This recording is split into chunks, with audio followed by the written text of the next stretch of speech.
Hello, everyone. Welcome to a Lions Den Sport interview. Very pleased to have MMA fighter Dean Garnett on the show today. Dean, how are you, my friend? I'm good, mate. Thanks for having me on. Thanks for coming on. Hopefully, obviously, I said just before we got started, I haven't, you're not sleeping or anything, but just to be sure, you just finished a tough session and you're in Good bed just session this recovering, right? morning. Probably the toughest one of camp so far. So I'm just relaxing, bro. Yeah, I've got more training to do today, but chill time now. Life of a fighter.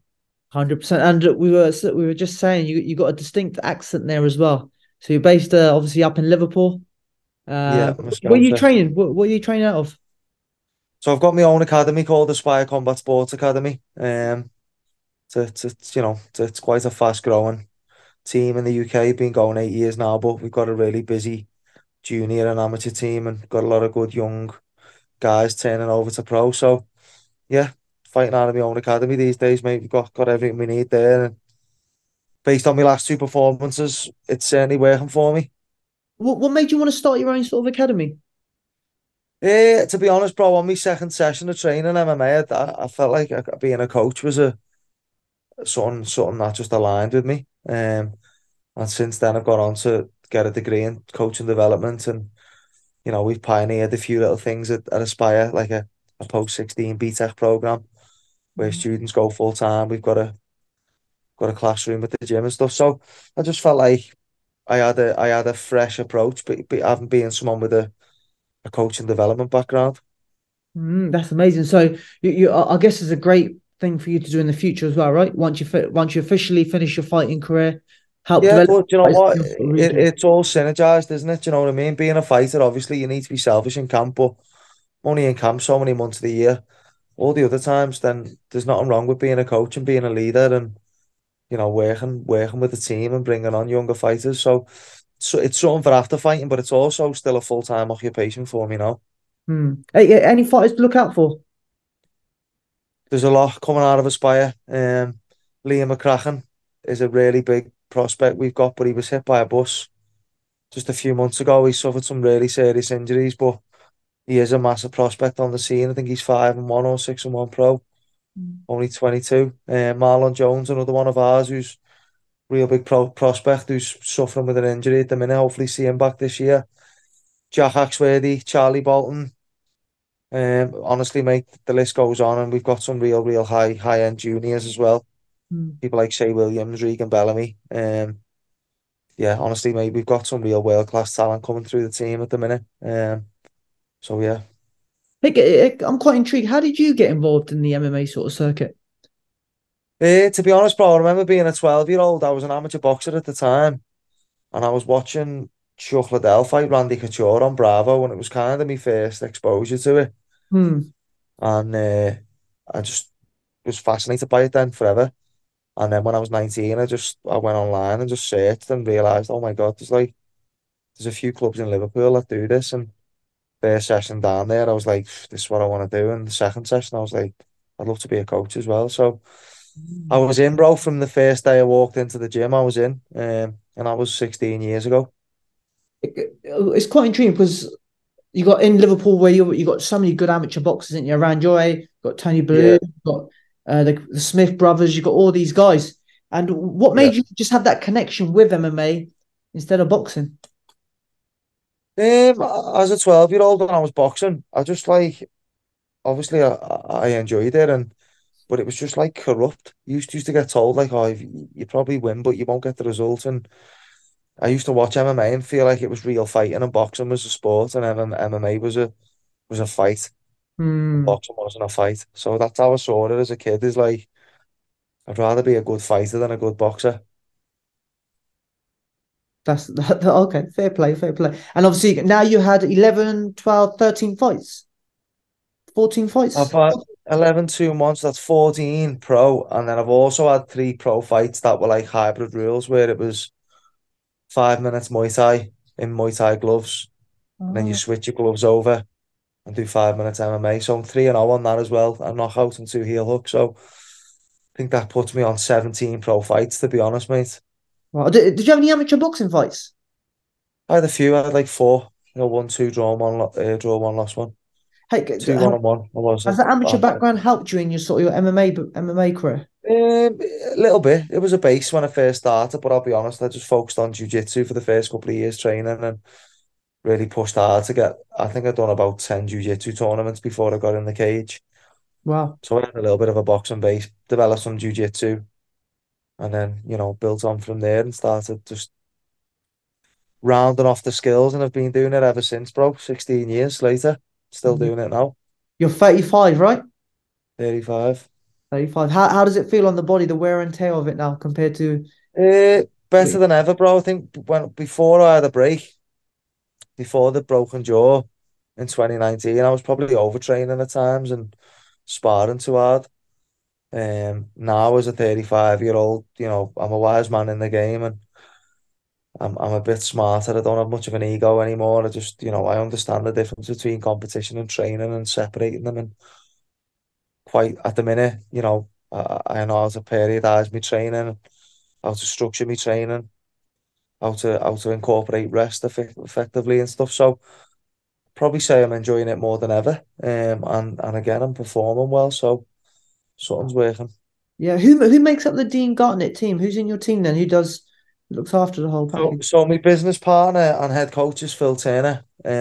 He's a jiu-jitsu black belt. We've been working together since the very started. So Tim and myself, who are the head coaches at Aspire. Adam Robinson's been a teammate of mine and a coach from the very beginning. We've been working together for 16 years. And then at the gym, we've got a group of striking coaches. Joe Tonks, who's a professional boxing coach. Hmm. Ed Bavloch, who's a striking coach from America/Australia. So I work with him. And another guy, Glenn Blackburn, who's also got Alliance Muay Thai, his own Muay Thai academy, and is a very decorated Muay Thai fighter. So got them guys in my camp as well. So we've got a pretty strong Got pretty, coaching team. yeah, definitely is quite a diverse range of skills there you've got there in the team, haven't you? And to be honest, being obviously part of Mohammed Mokhayev's team, I do a lot of work with the guys that he works with, and I've been on 7 or 8 fight camps with him now away in Bahrain and places like that, working with the KHK coaches there, like Eldar and Sharap, and I'm always learning lots of great little wrestling details off them as well. So quite fortunate, mate. I've been around a lot of good coaches over the years, and obviously I've acquired a lot of knowledge for myself as an athlete, but also, knowledge that I get to part on my guys as well. Mm. I'm quite intrigued about the length that you had out of the ring in Yeah. 2019. Obviously, you mentioned it already that you had the jaw break in different places from a training incident, wasn't it? You were preparing for a fight, It and was literally like the last rounds I was doing for a fight. It was like 6 days away, and last 20 seconds I got suplexed and I just landed awkwardly. The guy landed on top of my head, and that was it. Three hairline fractures in my jaw. So, that was the start of the layoff. am I right in saying that at that time you retired and you weren't thinking about coming back? I wouldn't say I retired then. I let the jaw heal. It's November 2019, and then March 2020 we had the pandemic, and Yeah, that was a strange time for me. I was someone who was very much against the narrative. Is what I'll just leave it at that. But yeah. I really didn't buy the narrative. So that ended up being like a fight in its own. That was a 2-year fight camp in itself, Mm. battling to keep my business alive and maintain my human rights. So that was kind of a big distraction away from my own competition. Plus, I still had the heel and jaw there. And then it just took me a little while on the back of that break and the pandemic and stuff. I just started to really enjoy being a full-time coach. We've got so much going on at Aspire. It's a large academy, big team, big gym. We've opened the second site, like I said, we're involved in education and community work and stuff. So that was just fulfilling me. That Yeah. was that was ticking all my boxes. But then Gustavo Firmino, former matchmaker for Brave, decided he was going to get into management, and he reached out to me about, managing some of my guys potentially, or even getting me back in there. And I said if he wanted to get me in there, he'd need to probably get me, 10K plus. It'd have to be an international fight, and it'd have to be on a big promotion and be televised, or something like that. And fair play to Gustavo, didn't take him long, and he had me a contract in the post, and that brought me back Well, 12 months ago. you're on a big card. You're on a card to finish the Bahrain season. on the 15th of December. You're facing against, let me get this right, I don't want to get his name wrong, Izzeddine Al Derbani. Have I done that? That's the one. Is Is it that Dean is Al that good? Derbani? So it's really interesting about Izzeddine. Obviously, he's been training over in Phuket. He's Palestinian, so obviously he's got that. He'd be trying to represent him and his people, proudly. I would think. What do you think you're going to be up against on the 15th of December? I think I'm up against another experienced veteran like myself, someone who's obviously paid his dues on the circuit, and you're looking at a guy who's very very resilient and durable. He's lost 3 times, but he's only been finished once. He's lost to decision twice to 2 guys I know, Ashley Grimshaw, who I trained with recently, and Joses Torres. So I know those guys beat him over 3 rounds. But I feel like I am a finisher, but I know he's going to be very tough to finish. So I'm mentally prepared to be locking horns with him for 15 minutes. The guy looks like he originated as a striker, and I feel like you watch his last few fights, he's keen to grapple a lot as well. So maybe that's where his strength lies now. And I feel like I'm a guy who started out as a grappler and now I'm knocking people out. So I think we're both well rounded. I think we're you would say, naturally you might think I'm the guy who's gonna take him down and beat him up, and he might try and, catch me with a flashy spin and wheel kick. But both guys are gonna be capable in all areas, and we're gonna be well matched physically and stuff. He's a big bantamweight, I'm a big bantamweight. We're both gonna be cutting, 4 or 5 kilos, 24 hours. We're both gonna come into the fight strong, well prepared. And, I feel for the Palestinian people right now and what's happening in Gaza, feel strongly about it. So, I'm sure he'll be bringing all that, I don't even know what to call it, but certainly, if there's a time Well, to I want to guess he fight wants for to you, represent his for people, your right? heritage, Yeah. if there's a time to want to fight for your heritage, it's now. But you know what, bro, I'll be sharing that sentiment with him, and I'll be flying the Palestinian flag with him. So, yeah, I'm expecting a tough night, but that's what I want. But I do believe I'm a finisher, and I do believe I'll be the guy to maybe be the first guy to submit him or the second guy to knock him out. So I really want to finish, and I really want to finish the year strong and think about, moving up in the game in 2024, be 36 next year.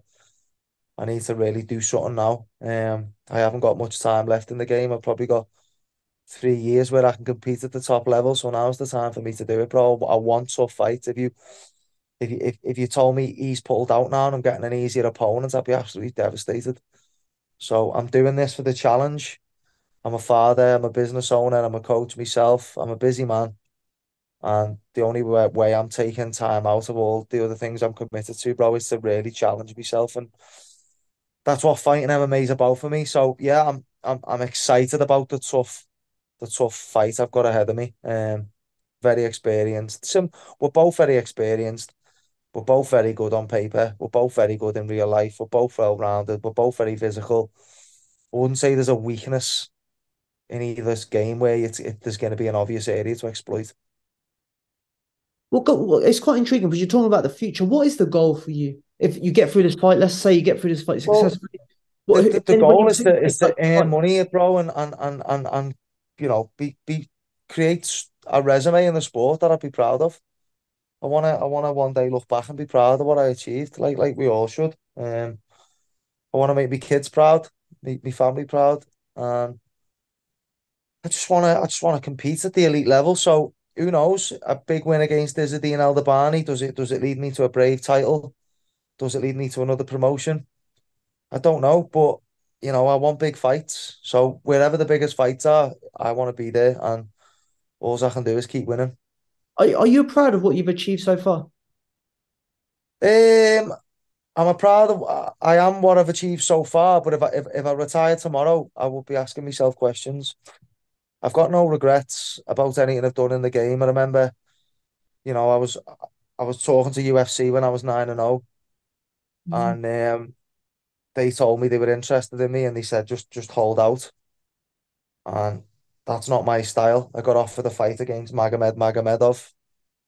He'd just be, he'd beat Peter Yan, and I was like, fuck this, I'm not waiting for UFC. Let's get to Chechnya. Let's go Yeah. to Chechnya and fight in their backyard. So that's the sort of mentality I've got, and I wouldn't change who I am. or what I've done in the sport and what I've learned about myself along the way. So I don't have any regrets, bro.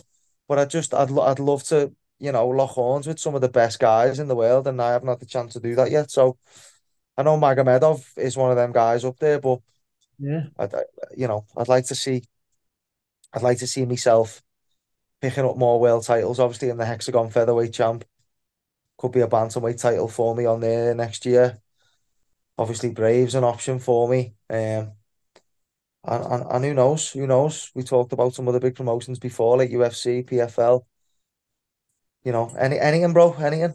As long as the fights are tough and the money's good, I'll get out of bed. Look, you're saying featherweight bantamweight. Obviously, you got the main event on the card that you're fighting on the Brave card is Shorty Torres, Joses Shorty Torres, and Yeah. Nkosi. Did you see the first fight? Did you have a chance to see the first fight? I didn't, bro. But I've seen mixed reviews. I've not watched it, but I've seen people complaining that they thought Nkosi won, Yeah, and I I've mean, seen people saying they thought Shorty won. So I don't know. I can't comment. yeah. In the rematch, looking on both abilities, I don't know if you know much about the two fighters. I Um, do. I do. oh well, who do you think? Who do you think's got the edge in the I'm sort? definitely team Shorty, but that's just because I know Shorty personally. But then I look at Nkosi and I think that's a tough guy. He's very long and rangy and looks very physical at the weight. And again, like he's only 6'2" professional. So it's like a big risk for a guy like Shorty who's got a similar record to myself. It's like you don't want to lose to a guy who's had half the fights you've had. But I don't know. I'm interested to see how it goes, obviously, because I'm sniffing around for a potential title shot myself. So who knows? But I've trained with Shorty a couple of times and, I really like the guy. So I'll be rooting for him. How is he, Shorty, in training? He comes across such a Yeah. fun guy, Oh, such a he's very cool. fun He's a guy. very cool guy. Always looking to show people things and share knowledge and stuff. So he's very similar to myself, very similar characters, similar styles of fighting.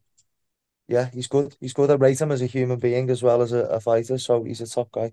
Nice guy. And just finally, I just want to ask you, what does it mean for you to obviously be on the main of on one of the on the cards, shall we say, for the Brave 80 event? It's your first time being on the Brave card as well, right? I feel like I've got unfinished business with Brave. I broke my jaw fight week Yeah. for a Brave fight. I've spent a lot of time in Bahrain with Makayev, and so I've always wanted to fight on Brave. It's something. It's always burned a little hole in my head fighting on Brave. So now I'm glad I'm going to be able to say I've fought on Brave. You know what I mean? I've fought on some great promotions: Cage Warriors, Bellator, ACA, Hexagon. You know what I mean? I fought on some good shows. So I want to add more to the list. I'd love to add Brave, PFL, UFC onto that list as well. So I just want to be a veteran, bro, with this game. I want to acquire as much knowledge and experiences as I can in the short time we have in this sport. So And then yeah, pass on to no, the I'm next excited. generation, as you said. And that's it. It's all meaningful experiences that I can share with my athletes. And I just love networking, bro, as well. I'm a guy who loves to travel, Yeah. loves to network, loves to meet new people, loves to kind of see people doing things differently. I'm always someone who's trying to break the mold of how we do things normally. So the more I can travel, the more I can see the world, and the more I can mix it up with these different types of fighters, the better for me. Do you know what I mean? I like the idea of having guys on my record who are Brazilian, Russian, Arab, Asian. I wanna fight them all. I wanna just experience all facets of this sport, mate. It's such a beautiful lifestyle. I'm very blessed to live the life I do and to Mm. lead a life of such purpose. That's what MMA gives me is such purpose. Whereas, my brother's an accountant and he was always in me here saying, I'm someone who is academic. I could have had a job like an accountant or a real estate or whatever you want to call it. I could have worked in any field I wanted and been successful. But I think a job like MMA is truly a purposeful life because it's all about you. It's Project You. You've got to be 1% better every day. We have a little mantra at our gym, better never stops. And it's just nice to be the focus of the project, Yeah. whether it's as a coach, a fighter, if I'm developing, I feel good about myself. I'm moving forward in the world, and that's what life's about, progress. You know what? That's going deep. That's what combat sports people miss out on, isn't it? It's so 100%. much about improving yourself as a person. People just see the brutality, but you have to improve yourself every day. And the moment you stop improving is a moment that's when you People will set overtake you. yourself up for failure. Listen, I'm the biggest advocate for combat sports you'll meet, mate, especially around children and education. What we've done with education at Aspire is literally groundbreaking. Got young guys coming on the program at 16, graduating at 18. It's government funded. They're getting a recognised qualification in sport. They're progressing to university. They're going on to be full-time fighters or coaches. So I love this game, mate, and I can't wait to see where it takes me the next 3 years fighting, and then I'm excited about what the future holds, when I retire from fighting too. So yeah, good time to be alive, brother. I can really see your passion for it as well. Do you know what would be really good to do? Obviously, we're based down in Portsmouth. We can bring the team out and we'll do a little review about your Aspire because it sounds like a great project you've got going on there. It And is, bro. It really is. you can walk us through and tell us exactly what it is. I would Yeah. No, really I'd love enjoy to. doing that. Thank you, bro. Thank you. Lovely. Dean, thank you very much for your time. Is there anything else that you'd like to say before we finish off? Just want to say thank you to all my coaches, obviously. My manager, Gustavo, he brought me back from the dead. And my sponsors, Mac Meal Preps, Win Win Water, and Connie Print, and the AI Health Vision as well. So nice one to the guys who are keeping me fed, watered, and in tip-top shape and on the mat. Great. Dean, that's a great way to finish the podcast. Thank you very much. Thank you, bro. Meet you in person. Cheers, guys. And best of Appreciate it, luck brother. on the 15th as well. Nice one, bro. I won't need it. I've got it.